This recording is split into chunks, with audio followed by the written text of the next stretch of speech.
શ્રવણ કીર્તન વિષ્ણુ સ્મરણ પાદ સેવનમ અર્ચન વંદન દાસ્ય સખ્ય મામત નિવેદનમ. ભક્તિ 9 પ્રકારની કહેવામાં આવી છે. આપણા શાસ્ત્રકારોએ પહેલેથી જ કહી રાખ્યું છે. પ્રથમ ભક્તિ છે શ્રવણ. ભગવાનના સાકાર નિરાકાર આદિ સર્વ પ્રકારના ચરિત્રોની કથા સાંભળવી. બીજી ભક્તિ તરીકે છે કીર્તન. ભગવાનની લોકોપકારી લીલાઓ તથા તેમના મહાન ગુણોના ગાન, તેમનું કીર્તન કરવું, ભજનાનંદી આદિ કરવું. ત્રીજી ભક્તિ છે સ્મરણ. હૃદયમાં ભગવાનની દિવ્ય મૂર્તિની નિરંતર ધારણા કાયમ રાખવી, હંમેશા ભગવાનને યાદ કરવા, તે પણ એક પ્રકારની ભક્તિ જ છે.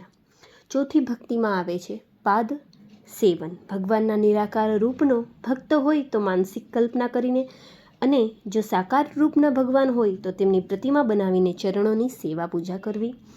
પાંચમી ભક્તિ તરીકે છે અર્ચન. ભગવાનના દિવ્ય રૂપનું શરીરથી, મનથી તથા વાણીથી વિધિપૂર્વક પૂજન કરવું. છઠ્ઠી ભક્તિ છે વંદન. ભગવાનની કાલ્પનિક તથા દ્રવ્ય વિશેષ જેવી કે સોનું, ચાંદી, તાંબુ, પિત્તળ આદિ ધાતુ, અગર, માટી, પથ્થર આદિ પાર્થિવ પદાર્થની બનેલી મૂર્તિઓની સમસ્ત ધ્યાન લગાવીને વંદના કરવી. સાતમી છે દાસ્ય. ભગવાનના અમે નોકર છીએ અને ભગવાન અમારા સ્વામી, માલિક, પ્રભુ, રાજા છે એવો ભાવ રાખીને સર્વ પ્રકારે તેમનું દાસત્વ કરવું. આઠમી છે સખ્ય. ભગવાનને પોતાના સખા અર્થાત સર્વદા સાથે રહેનારા સાચા સહાયક મિત્ર માનીને, જેવી રીતે અર્જુનને માન્યા હતા, તેમનાથી કોઈ વાત ગુપ્ત અગર છાની રાખવાની ચેષ્ટા ન કરવી, સર્વ તરહે પ્રસન્ન રાખવાના પ્રયત્નમાં તત્પર રહેવું, તેમને પોતાના મિત્ર તરીકે તેમની ભક્તિ કરવી, તે પણ એક પ્રકારની ભક્તિ જ છે. નવમી આત્મનિવેદન. ભગવાનને અખિલ વિશ્વના વ્યાપક માનવા, સાગર, સરિતા, સરોવર, પર્વત, જંગલ, પૃથ્વી, આકાશ, સૂર્ય, ચંદ્ર, નક્ષત્ર મંડળ આદિ તથા ત્યાંના સમસ્ત જીવજંતુ ભગવાનથી જ છે અને તે સર્વમાં ભગવાન છે. તેથી હું પણ ભગવાનના છું અને તેમનામાં જ હું છું.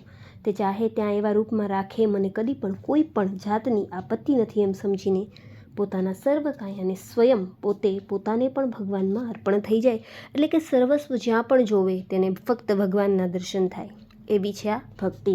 આ 9 પ્રકારની ભક્તિ શાસ્ત્રોમાં નવધા ભક્તિના નામથી પ્રસિદ્ધ છે. તેમાંનો હરેક પ્રકાર એકલો જ પ્રભુની પ્રાપ્તિ કરવાને પૂરી રીતે સમર્થ છે. એ 9માંથી કોઈનું પણ યથાર્થ બરાબર સુચારુ રૂપમાં પાલન કરનાર પોતાની ભક્તિથી પરમાત્માને પ્રસન્ન કરી શકે છે અને તેમને પોતાના બનાવી શકે છે.